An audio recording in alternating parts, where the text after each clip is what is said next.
bienvenidos a mi canal, muchísimas gracias por llegar hasta aquí. Hoy vamos a continuar con la segunda parte del capítulo 6 de este interesante libro, La batalla cultural de Agustín Laje, así que siga que ya vamos a empezar. Bueno, en esta segunda parte Agustín nos cuenta cómo es que la cultura pasó a estar en el centro de todo. Y esto se evidenció fue en mayo de 1968. Uy, ¿y eso por qué? Pues imagínense que fue el ministro de Juventud y Deporte a inaugurar un centro deportivo en la Universidad de Nanterre. Todo tranqui, no había problema, era una inauguración más. Resulta que estando allí lo abordan un grupo de estudiantes y comienzan una conversación. Nada normal, cuando de repente un estudiante llamado Daniel le dice que mejor se ponga a hablar de la miseria sexual de los estudiantes y afirma que lo que debe hacer el ministro es mejor asegurar el equilibrio sexual de toda la comunidad universitaria. El ministro se quedó como su merced y yo, o sea, como que, ¿what? ¿Qué está pasando? Así que de una forma quizás sarcástica le dijo: joven, tómese una ducha de agua fría que la necesita. Lo cual indignó a Daniel, que 2 meses después estaba con 400 activistas tomándose la administración de la Universidad de Nanterre, dando origen de esta manera al movimiento 22 de marzo. Bueno, y haciendo la historia larga corta, finalmente por los disturbios causados en la universidad, el decano decide cerrarla, a lo que los estudiantes de la Sorbona de París dicen: vamos a solidarizarnos con esta gente y nosotros también vamos a hacer una manifestación. Pero la cosa también se puso tensa dentro de la Universidad Sorbona, que terminaron 527 estudiantes detenidos, y esto desembocó ahora no en manifestaciones dentro del campus, sino callejeras, donde ahora se convoca a manifestarse no solo a los estudiantes de la Universidad de Nanterre ni los de la Sorbona, sino a los de todo el país, lo cual claramente desemboca en disturbios, que incluso en un solo día, por ejemplo, hubieron más de 800 heridos entre estudiantes y policías. Y aunque el gobierno trató de calmar a los estudiantes abriendo la Universidad de Nanterre, esto antes se puso peor, y más bien el movimiento 22 de marzo aprovechó para tomarse ahora sí toda la universidad. Pero pasa algo curioso el 11 de mayo, y es que después de varios llamados que la comunidad estudiantil le había hecho a los obreros, estos últimos aceptaron unirse a la manifestación de los estudiantes, convocando una huelga nacional de obreros. Entonces ya en este punto el gobierno dice: espérese, vamos a perdonarle a los estudiantes todas las revueltas que han hecho, vamos a hacer reformas educativas y vamos a volver a abrir la universidad sin problema. Pero para los estudiantes eso no es suficiente y quieren más. Quieren acabar con lo que está, quieren llegar a un estado de negación de la totalidad del sistema. Así que deciden seguir marchando. El 13 de mayo sale como 1 millón de personas. El 19 de mayo sale como 2 millones. Pero pocos días después se vivió en Francia la movilización más grande de su historia. Cerca de 9 millones de personas salieron a manifestarse. Pero es el 25 de mayo que los sindicatos de los trabajadores firman un acuerdo con el gobierno donde se aprueba un salario mínimo y otros beneficios sindicales. Y también los obreros empezaron a tener diferencias con los estudiantes. Uy, ¿y eso por qué? Porque realmente los trabajadores lo que habían hecho era aprovecharse de la revuelta para sacar ventajas corporativas. No era que los trabajadores, al igual que los estudiantes, quisieran negar la totalidad del sistema, para nada. Y ya, de esta manera la revuelta de los estudiantes quedó sepultada. Así que posiblemente lo que sucedió en mayo de 1968 en Francia no fue una revolución, pero definitivamente sí fue un acontecimiento. Y es en ese acontecimiento donde podemos encontrar la cuestión cultural, ya que a ciencia cierta los estudiantes no querían ni reformas políticas, económicas o educativas. Lo que esta crisis universitaria buscaba era ser la chispa que debía iniciar el fuego para convertir a toda la sociedad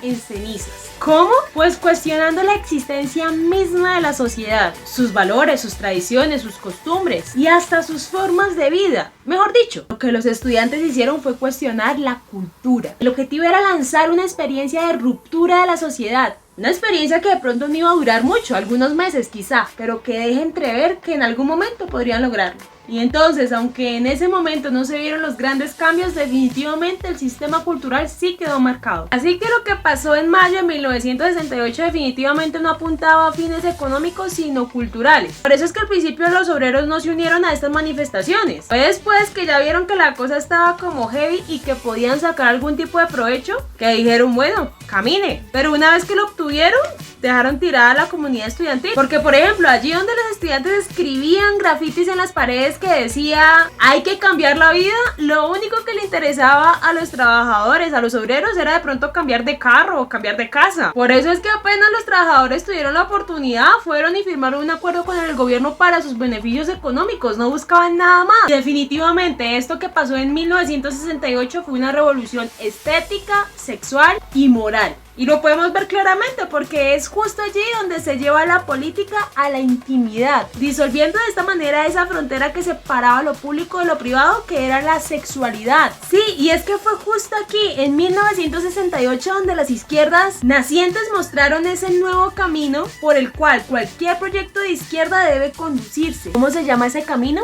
Cultura. Donde para caminar por este camino se debe negar toda herencia cultural que se tenga. Sí, es que mayo de 1968 definitivamente fue ese acontecimiento donde las nuevas izquierdas apostaron por un proceso que de pronto iba a ser más lento, pero seguro, para poder volver a hacerse del poder unas décadas más adelante, o sea, ahorita. ¿Cómo lo hicieron? Con una alianza estratégica con grandes capitales internacionales interesados en financiar estos procesos de disolución cultural. Incluso es posible que las izquierdas ni siquiera amenacen el orden económico de los capitalistas, sino que más bien lo reproduzcan funcionando esto como una lógica cultural. ¿Y cuál es esa lógica cultural? Pues la lógica del gran rechazo, la lógica de la deconstrucción, que solicita cada cierto tiempo un borrón y cuenta nueva. Se trata de la lógica cultural del autopercepción, autoexpresión, autodeterminación. Es una lógica narcisista que solo busca el placer.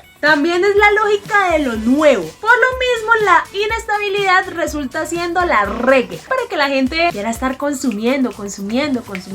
Lo podemos ver claramente en la deconstrucción de las identidades. Uy, ¿y eso por qué? Porque la deconstrucción invita a un shopping identitario, a que vivamos de compras de identidad. Es decir, no saber quién soy, pero vivir adquiriendo lo que el sistema de consumo me ofrece, a ver cómo me siento hoy. Sí, es que definitivamente la lógica cultural progresista se la lleva demasiado bien con la sociedad de consumo, porque por ejemplo, ¿a quiénes benefician las teorías de género? Definitivamente no es a quienes se las creen, pues a los proveedores de terapias hormonales y a los proveedores de cirugías plásticas. ¿A quién beneficia la movida abortista? ¿A la mamá que aborta?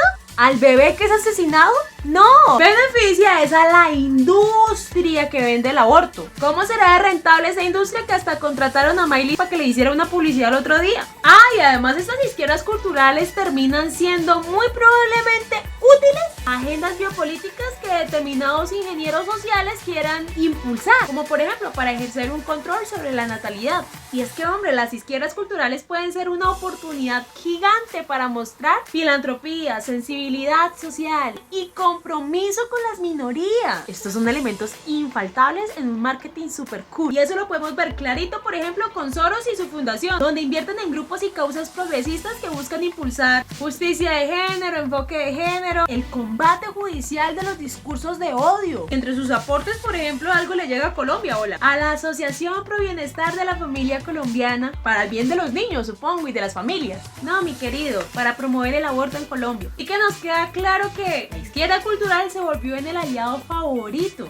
de los consorcios financieros, de los políticos y de los organismos públicos. Es decir, los que tienen el monopolio sobre los espacios públicos o sobre las tecnologías de la comunicación. Porque la disputa ya no es económica, sino cultural. ¡Qué heavy! Bueno, muchísimas gracias por haber llegado hasta aquí. Si Dios permite, nos vemos la próxima semana para iniciar la tercera parte de este capítulo llamado La cultura como centro gravitacional, la vía gramsciana. Le agradezco demasiado por haber llegado hasta aquí. Que Dios le bendiga. ¡Chao!